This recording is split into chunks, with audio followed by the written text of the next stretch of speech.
Hey everyone, welcome back to the channel. Today we're going to be talking about my Mission Overland Summit trailer that I had for about a year. I got it last July. It's been on many trails.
I took it through its paces. I made some modifications to it. So today we're gonna go over everything I've done to the trailer along with the trailer itself. And then afterwards, I'm gonna tell you some things I like about the trailer and some things I dislike about the trailer. Then also some of my opinions on the customer service that I received from Mission Overland and my dealer that I got the trailer from. So with that said, we're gonna start from the front of the trailer, work our way back, and then go into the interior. Starting off, I am towing the Mission Overland Summit with a 2017 Toyota Tacoma. It is connected using a trail swing dirt complex. This is the version 1. They have a version 2 that's out there that I kind of want to get my hands on, but we'll see how that goes. Standard, we have a Rhino hitch here. I really like this Rhino hitch because I have 2 different vehicles. I can use this hitch for both vehicles and be able to tow the trailer without having to buy multiple hitches. I really like it. The only problem that I do have with it is that sometimes it scrapes on the bottom there whenever I'm going over obstacles because it is rather large. But besides that, I haven't had a problem with it. The first modification, of course, is this 7-pin connector here. I got this off of Amazon. The link for this will be in the description below. Believe it or not, this is a 6-foot cable that plugs right in. Nice 7-pin, I really like it. The reason I had to replace that is because whenever I was coming back from a trip, the original cable came out of the 7-pin connector and was dragging on the highway, and it ended up pretty much tearing through the rubber coating and through some of the wires. With that said too, I decided to upgrade my emergency cable. This is also a slinky type of emergency cable. It goes there. I upgraded this is because whenever I was on a obstacle, the cable that comes with it was dangling down a little bit more, like down here with the chains, and it got pinched on the obstacle and it broke that cable in half. So what I ended up doing was getting this slinky cable. The off-road trailer hitch, pretty standard off-road hitch. It can articulate 365. This part here can go from right to left. This piece here can go up and down, and it's connected at a joint here where the trailer can roll pretty much 360 all the way around.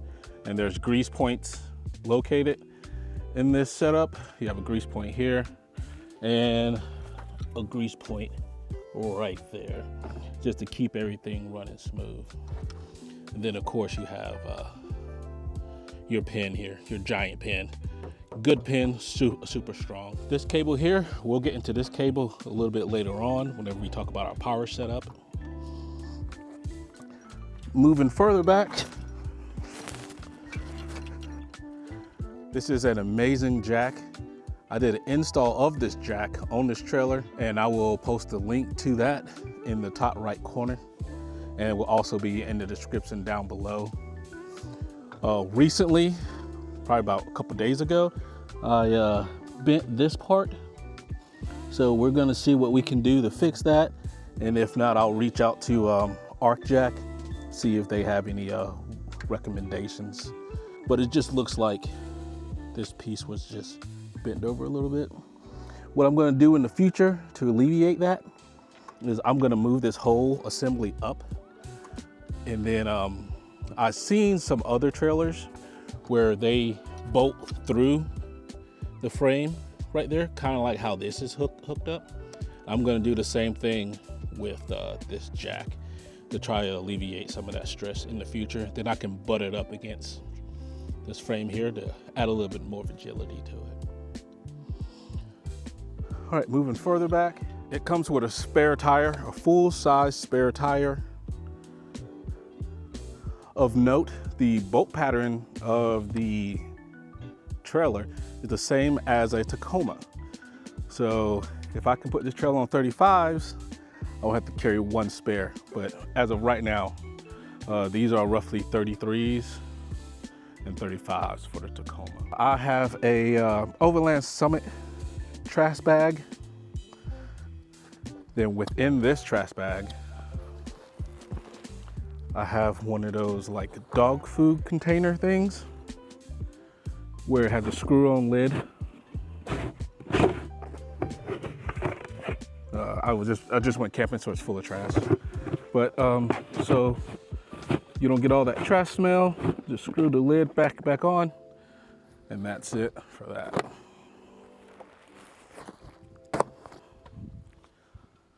All right, moving on, we have the 10-pound propane gas here. We have one on this side and one on this side for a total of 20 pounds of propane. The one thing I did not like whenever I bought this is I had to go and buy these off of Amazon. So the link for this will be in the description below. I also bought the gauge here, so I just know how much propane I have in the system, and you can see here it's looking pretty good. Also too, I went and bought this lock set here. All the locks on these trailer are key-alike. Using a lock set that I got off of Amazon. I'll put that in the descriptions below too. Just having one key makes things a whole lot easier. All right, moving further back, I knew that I would need some more gas, so I decided to go with a front runner jerry can mount. In order to fit the lock in this, I had to drill out the lock hole there. You can see right there, in order to fit these locks up in there. I just like having all my locks using the same key, so I'm not struggling to find keys. I'm gonna be coming out with another video here soon, pretty much addressing some of the issues with these Midwest / Harbor Freight jerry cans. If you can see here, the cap is cracked. I kind of crank down on my caps because I want to make sure that they don't leak. I have a solution for that, so we'll get to that later. Okay, moving on to the doors. Okay, this is the compartment on the driver's side of the Mission Overland Summit. That first latch kind of lets the door release. As you can tell, it'll seal up. That unseals it. Turn to unlock, you pull it out. One of my complaints about the Mission Overland Summit is that whenever it was shipped to me, it didn't have a significant enough power solution. It had one, I believe, 95 amp hour AGM battery. Luckily, I had a power setup in my previous build with the Vagabond. Thanks to Herb who set that up. So I just took that solution and placed it in the trailer. Pretty much here we have two 100 amp hour Battleborn batteries. So 200 amp hour batteries here. We have a DC to AC inverter, 2000 watts from Rhenergy.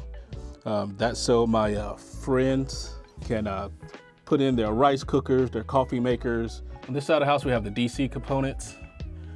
You have your red bus bar, your black bus bar, your smart SUT, so you can see how much energy you're using and how much energy is going into the trailer itself.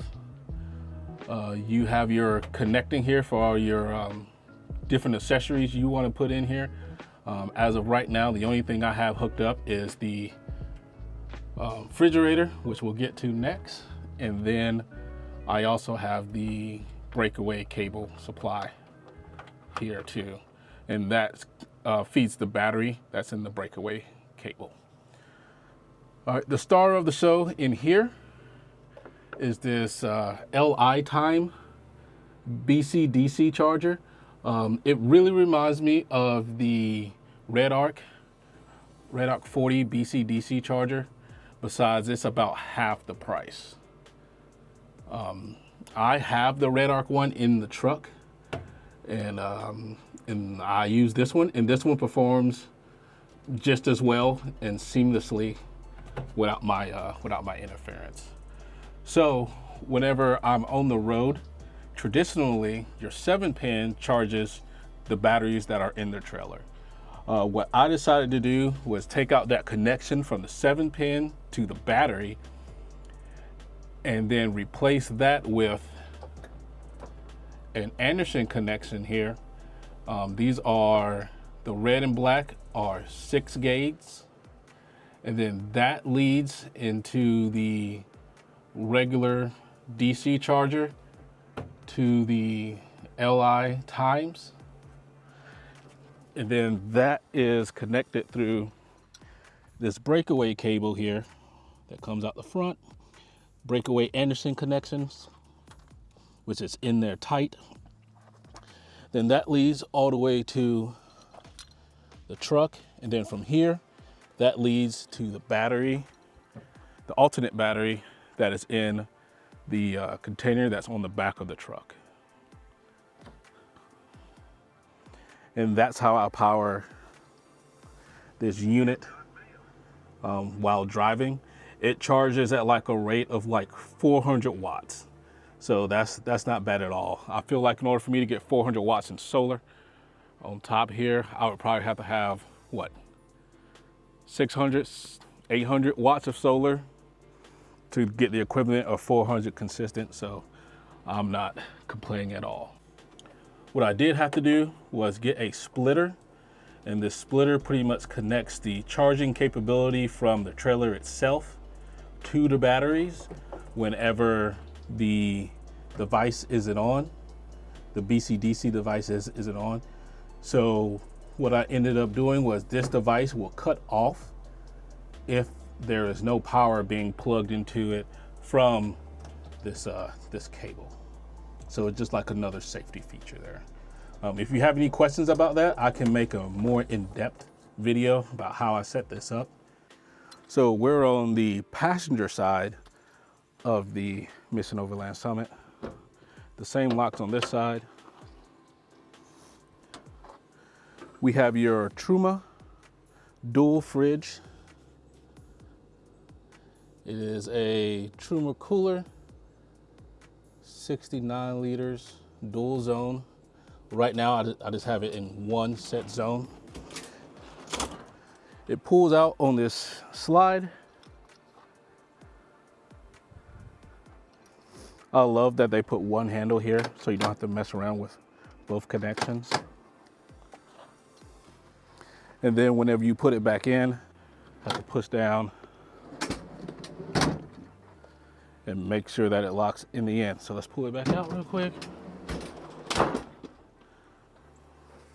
So this is a pretty big refrigerator. Excuse the mess, don't judge me. But basically you can see how the compartments are broken up here. This is the divider if I had one. And this would be the cooler side. This would be the refrigerator side. Whenever you first get this trailer, the lid opens up the other way. By that, I mean it opens up on this side. I switched that, and here's why I switched that. So all the doors that look alike have the same key, which is pretty good. One less thing to fumble for whenever you're getting to camp late. I love that they add the graphics to the doors, so it's just not a regular black door. We'll pull this down. This is your kitchen slide. Notice here that all of your pumps, your water heater, your Truma combi is on the other side there too. All right, we're gonna go ahead and pull out the fridge. Pull down on that one bar. Comes out, and that's it. So the reason why I switched it is whenever this is up and the stove is up,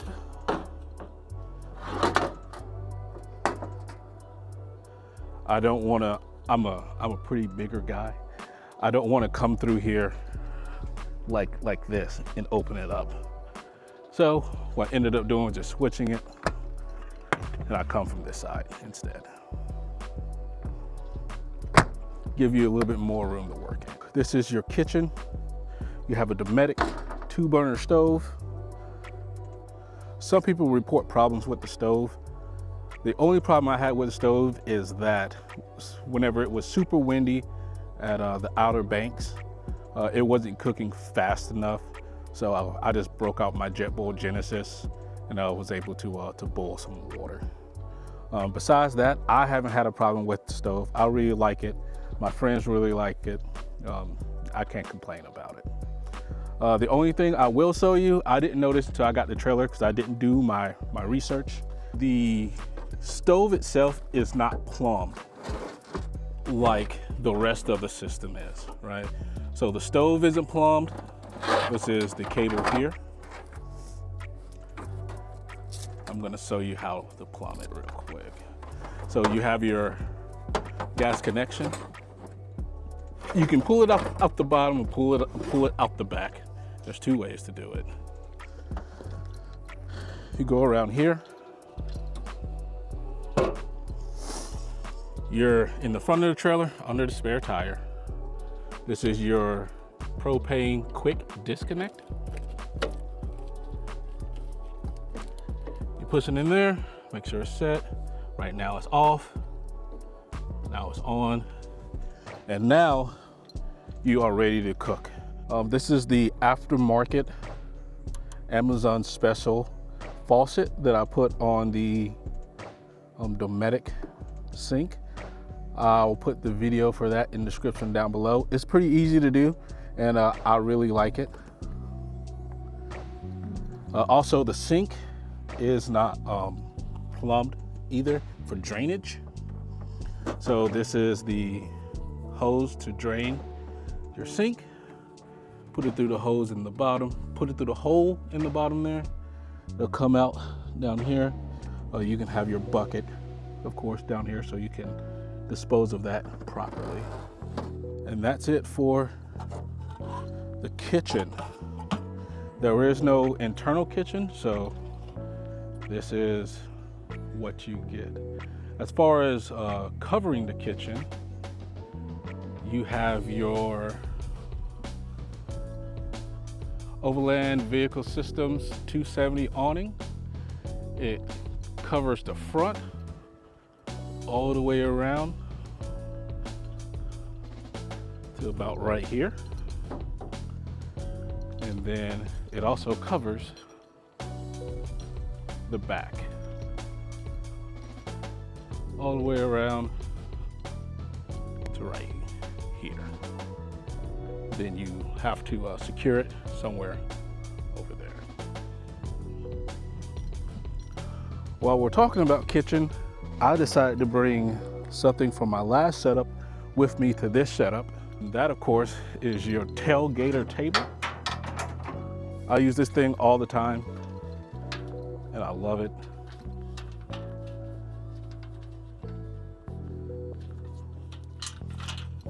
Really simple to set up. So this tailgater table really comes in handy. I really like it. If I start cooking on it, I will get that windscreen that they just came out with. And as you can see here, as a bigger guy, I still have plenty of room to cook, even with the table behind me. That is the full kitchen setup for the Mission Overland Summit.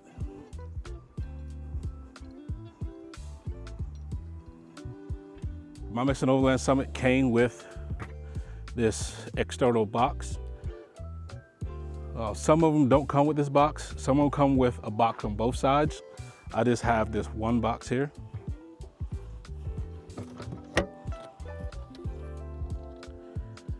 The Summit does not come with these cables to hold it open. This just gives me another flat surface to put whatever I need to put down here. To organize, cook, make like a little mini bar, whatever works.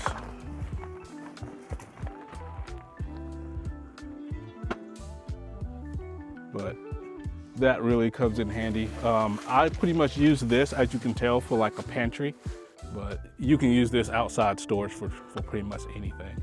The one thing I do not like about this outside storage is that this cutting board material here warps if you put anything heavy on it for a long period of time. I would love to have another one of these boxes on the other side to even it out.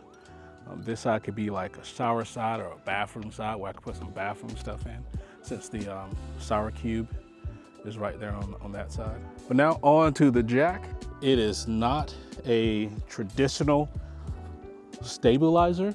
You can legit jack up this trailer using this jack. The one thing I didn't like about it that I recently changed is that it has a handle that comes standard with it where you can crank it up. I didn't like that because as I was going over obstacles, I was bending the handle of the crank, and then I would have to bend it back in order to use the jack itself. As of right now, I replaced that with this bolt. The description for how to build this will be in the description down below. Make sure you use a drill and not an impact. It'll tear up the gears on the inside if you use an impact.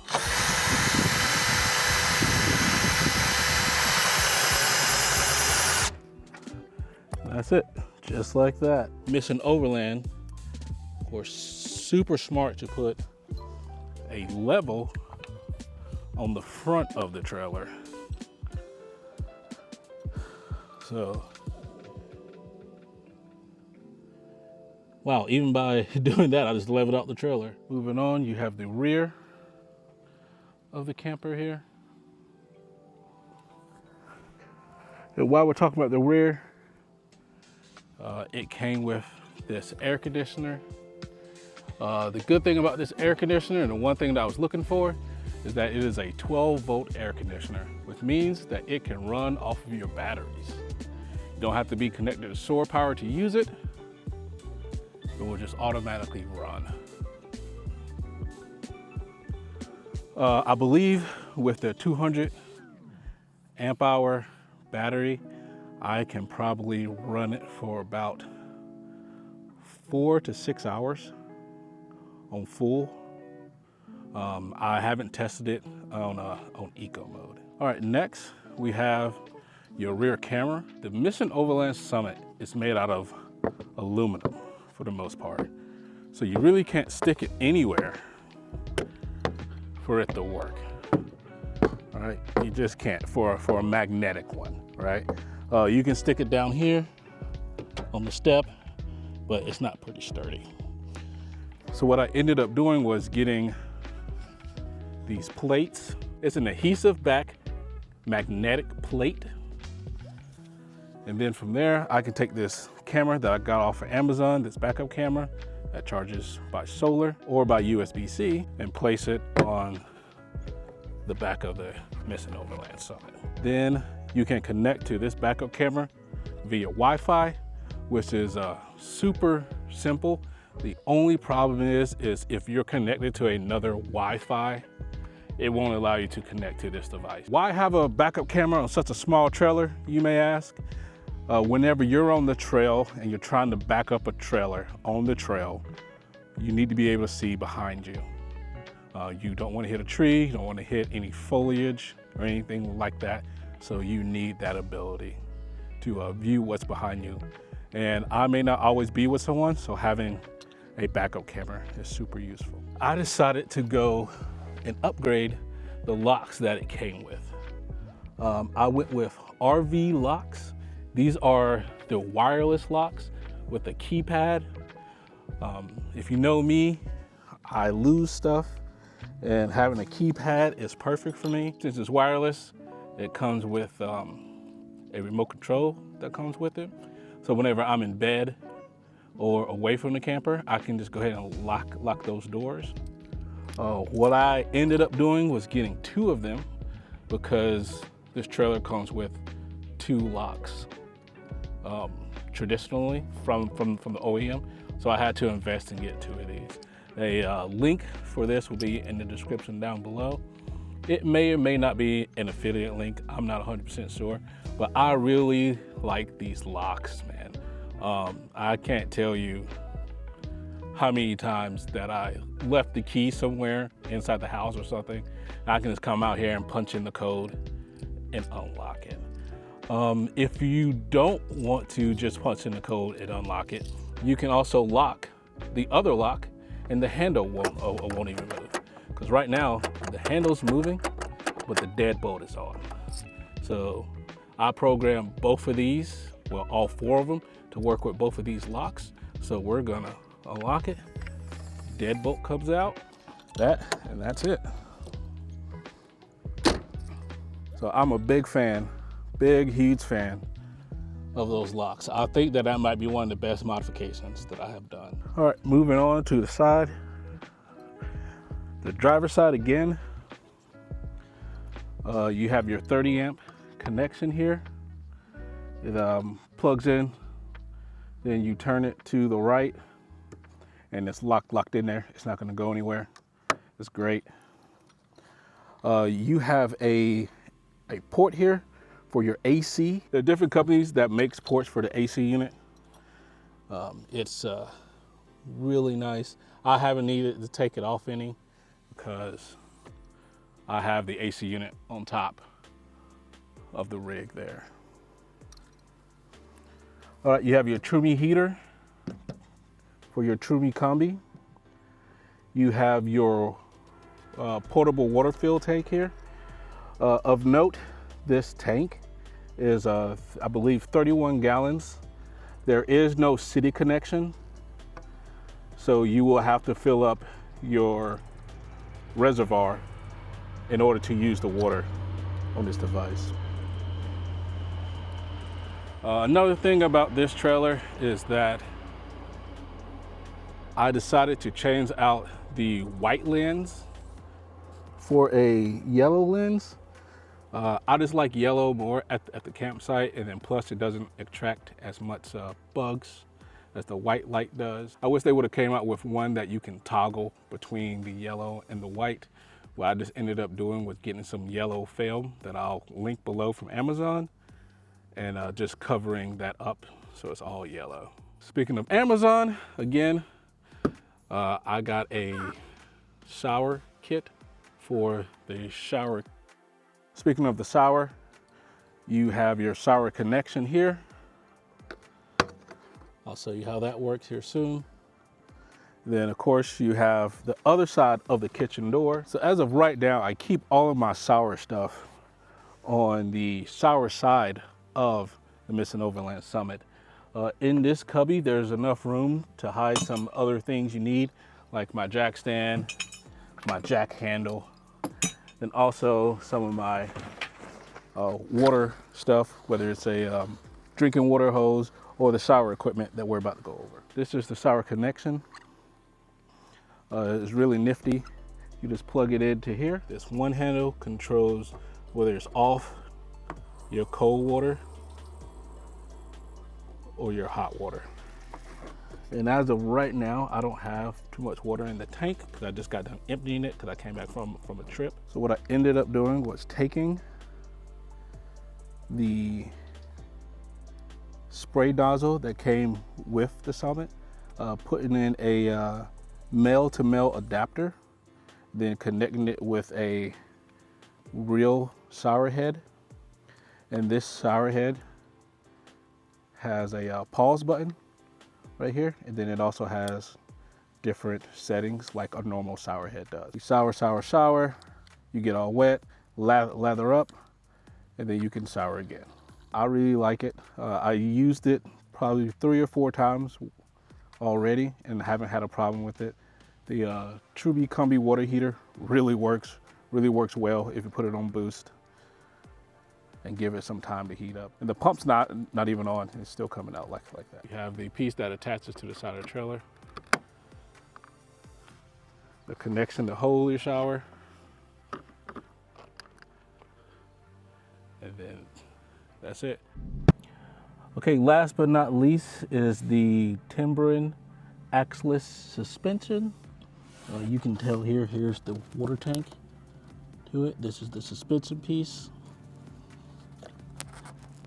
I really like this suspension.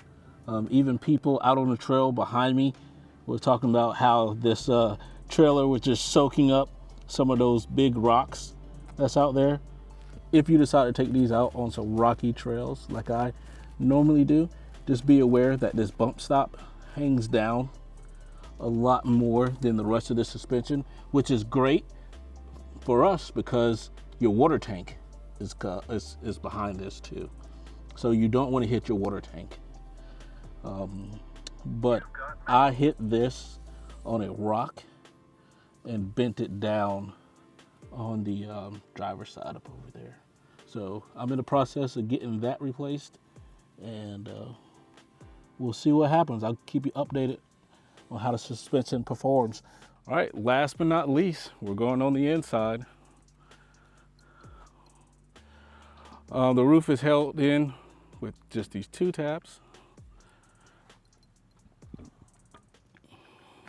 The door to the camper is in the rear. We're gonna unlock it. Some people don't like that the angle of this door is a little bit low because I'm only 5'8" and I can barely fit underneath it. But some people put in stronger struts to hold it up a little bit more. For what I understand from Mission Overland, they made it go this high because people can see the door whenever they're coming out or moving around it. After coming in and out of it for so long, I really don't even notice. Whenever I come out, instead of just going straight, I'll just bust a right or bust a left, and I don't have a problem with it. Mission Overland was smart enough to include this step.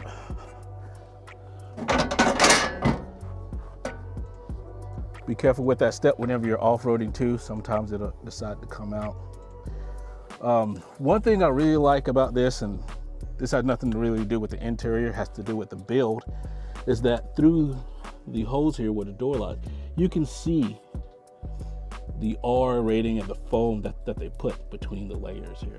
Some people have a hard time lifting the roof. Me, not so much. I put both hands up, lift it up initially, then step into it, and then it goes up all the way.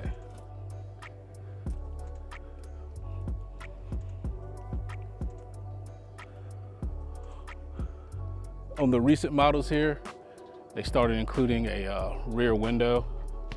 I can really appreciate that. Let some of that natural light in. As you walk into the Summit, to your right, you have your storage cabinets. Pretty big cabinets. I don't have a tape measure or anything, but pretty big cabinets. Equal size cabinet down here.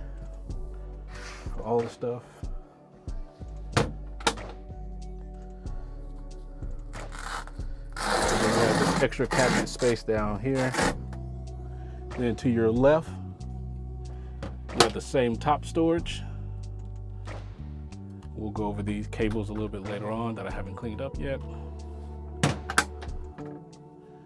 You have another storage compartment here that leads to the rear of your control panel to the left. And then you have your WFCO control panel here. You have your AC side of the house. Then you have your DC side of the house. Whenever a DC fuse blows, a light turns red. Then of course, whenever AC breaker breaks, it moves to the off position instead of on position. All right, moving to the control panel. This is the remote control for the AC. I use these magnets to keep the remote control in an accessible place so I don't have to look for them all the time. Really love this thing. This thing spent all weekend out on the trail and didn't fall off once. Love it. If you want heat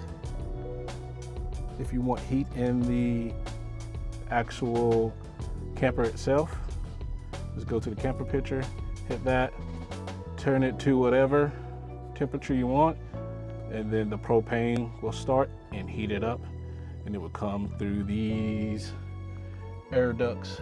One's there in the corner, another one's on the other side, and there's one back there under the bench.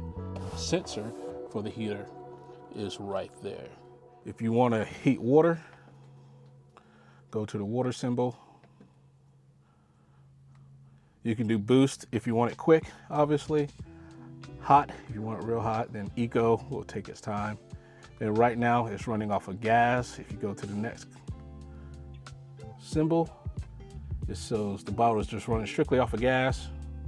Then you can do electric gas mix, 2 levels. Then you can do electric, 2 levels, and that's it. Whenever I'm off grid, I just try to run just strictly gas so I don't waste any of the battery that I don't have to. Moving down. This is my favorite company for 12 volt solutions. They pretty much have all things 12 volt, and I love it. It's the Power Wex, I believe. You have your Blue Sea 12 volt here, and your 12 volt cigarette lighter adapter will lock in place so it doesn't pull out. I use that for my CPAP machine that runs off of 12 volt. These next two are the powerhouses. You have 2 USB A's, then 2 USB C's. I have this same setup in my Toyota Tacoma in the HSW off-road rear seat delete. Here you have the lights. The lights are for the outside of the camper on the side, the ones that's beside the shower and the kitchen. The cabin lights, traditionally, I don't have the cabin lights. I'll show you what I did instead. And then of course you have your water pump. And then they also give you 2 blank switches here, which you can connect to, which is great. You can have rock lights. You can add in your Starlink. You can add in just about anything you want to those 2 switches. As you can tell, right now, all the windows are covered. All the windows are covered. And it's pretty, if I turn off this light, it'll get pretty dark. Even with the door open, still pretty dark. Let's see.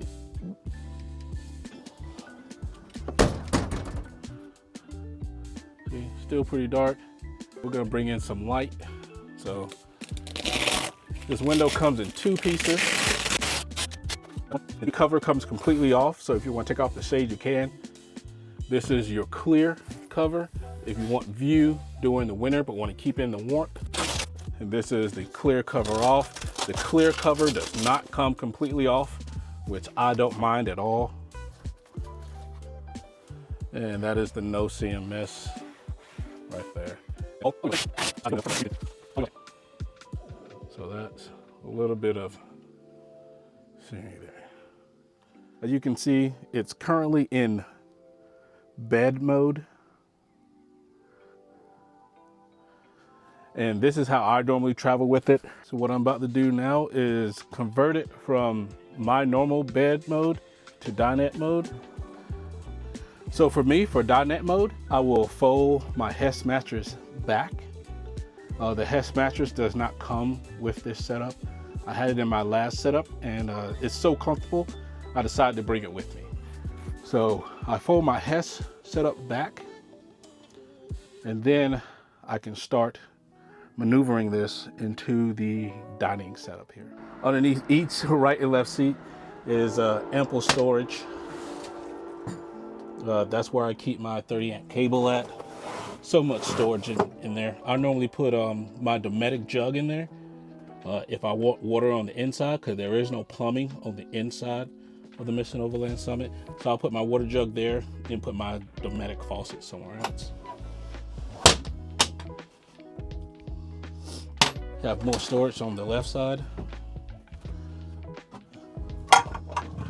This is where I put the lagoon table set up, so we're gonna break that out. There's even more storage, believe it or not, in this little section here. More beside the Truma combi heater. Truma combi, and then Truma combi itself. All right, so we're gonna go ahead and put this in dinette mode.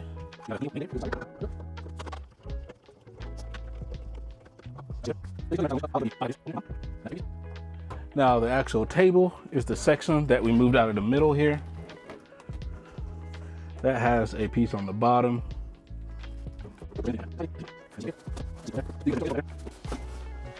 And this is it. This is dinette mode in the Summit, which is great for 2 people.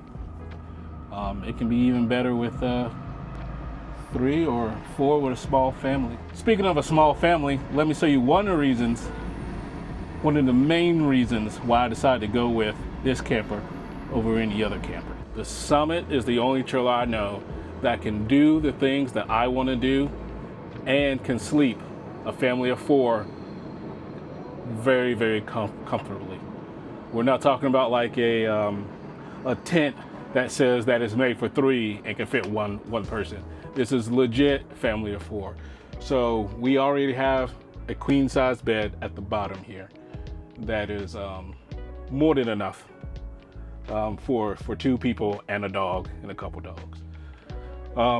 But I recently had 2 little kids. So those kids are gonna be able to chill out and sleep in their own little bunk. In the side of the bunk on the left side here, there's this pole. This pole clips into these receiver sections right there. You see them? Right there. You can lay down the cot. It marries up very nicely to one another.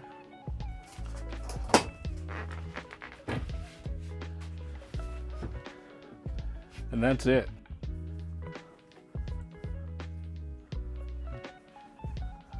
So parents sleeping down here. Kids sleeping up here. Everyone got enough room to roll over, jump.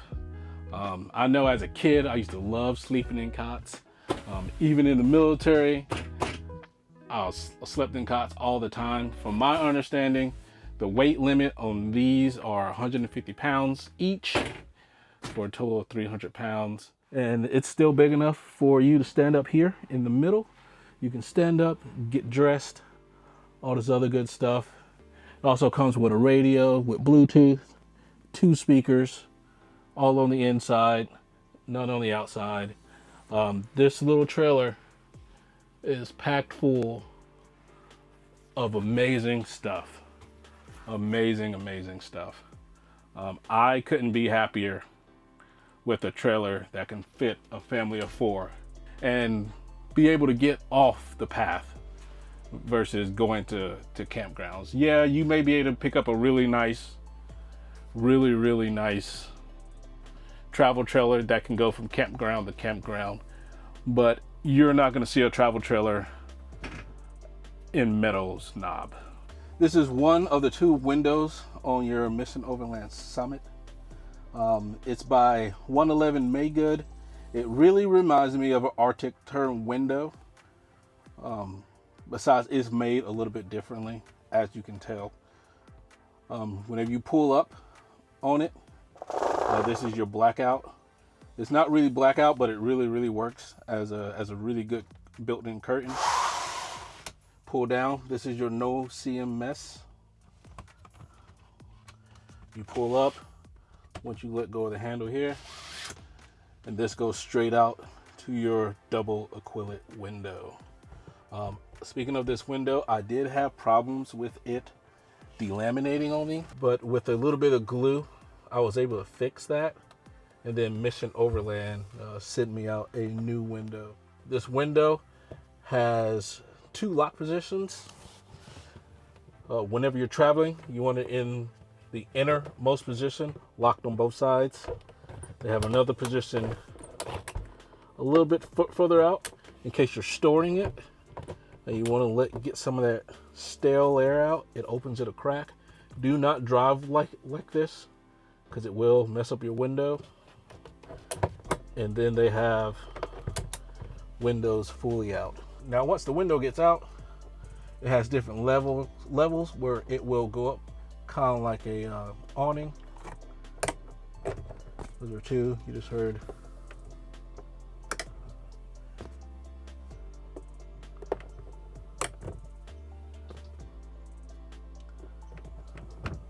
Then take it all the way up to the top. It releases all of them, and it comes back down. So that is on both sides, and I really like the windows. I really can't complain too much about them besides the delaminating issue. The button you need to touch is right here. That blue, it seems small now, but even at night, that blue is pretty bright, and it lets you know where to hit in case you need to turn on the light. And then you hit it again, and you get this soft white light. It's really nice. This LEDs, it turns that way, 360 pretty much. And I really like it. And if you need a light in a particular direction, you can point it, and it'll pretty much light up that direction, which is pretty cool. And those are located on both sides.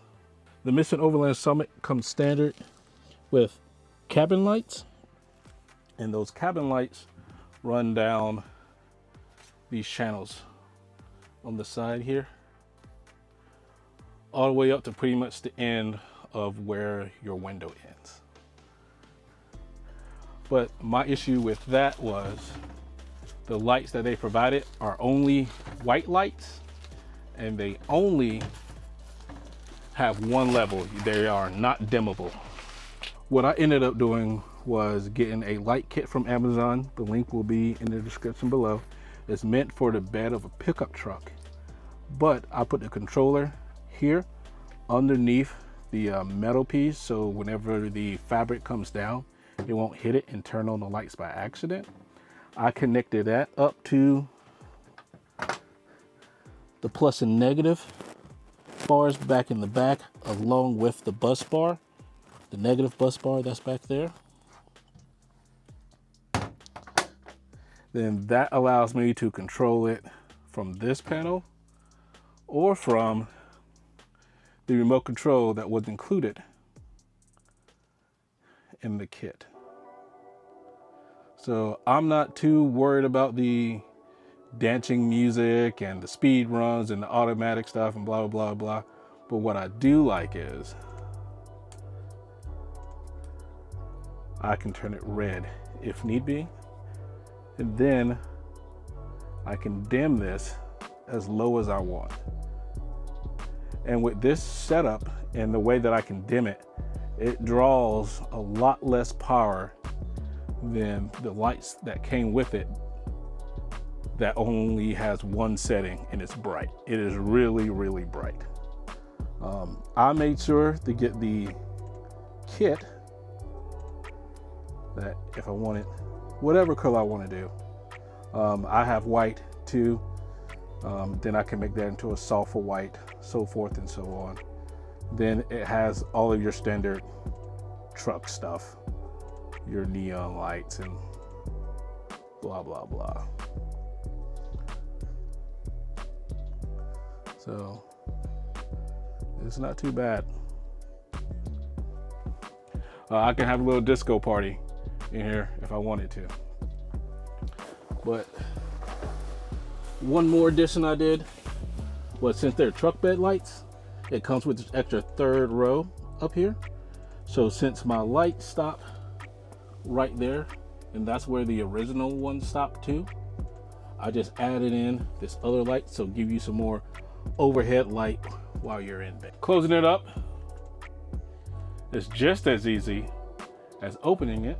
Grab this handle, start pulling it down. I'll use my body weight. I got a lot of body weight. I'm gonna pull it down. You're gonna tuck in the sides, just like you tuck in your rooftop tents, the old canvas ones. As you go down, you still wanna pull in the corners. Make sure your corners are all in. And once you're happy, just let it close. I like to check the sides here just to make sure that no canvas got stuck on the outside. Pull down the lever. The same thing on this side. One thing I forgot to mention is I bought these little lights off of Amazon, and they are motion detecting lights that turn on whenever they have motion, or you can just leave them on. I probably charged this about 6 months ago and put it in here, and it hasn't been charged since. So, and that just gives me light whenever I need to get into this compartment. The same thing with the battery compartment. Just give you a little bit of light. So after a year of owning the Mission Overland Summit, those are all the modifications and what I think of the Mission Overland Summit. Overall, I think it's a really good trailer that is capable of going places where most people will not take a trailer to go to. I believe that I have pushed this trailer really, really hard. The looks on people's faces whenever I'm coming up a path that they had a hard time coming up and I'm towing a trailer with me to live comfortably is amazing. Mission Overland Summit does a really nice job. No matter where I go, people always ask questions about it. So Mission Overland Summit did a good job building this trailer. If I had to go back a year ago, would I still buy it? The answer is yes. The only thing that I would change is it coming with another box on this side. And then also too, some of it has some construction issues. Not everything is rainbow and sunshine over here. There are some things I wish that would change. Like here I have some rivets coming undone in the front part. There should be 3 rivets missing there. You know, I wish that didn't happen. Some of the camber issues that I'm having with the tires, I wish that wouldn't happen. I wish it would have came with 2 propane tanks instead of buying those separately at a price. Then I also wish that it would have came with an arc jack instead of a regular jack for any old trailer, pretty much. But with that said, they are offered at a good price.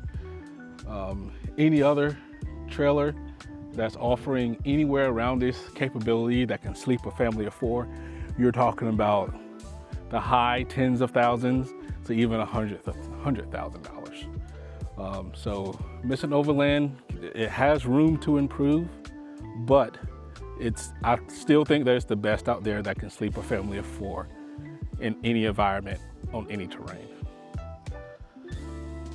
That's just my thoughts. If you have any comments, let me know. Comment below. Hit me up on Instagram. let me know the modifications that you have done to your trailer. Maybe I'll add them to my setup too. There's some battery relocations that I really want to do. There's some other stuff I really want to do that I haven't talked about yet, but we'll get into that in later videos.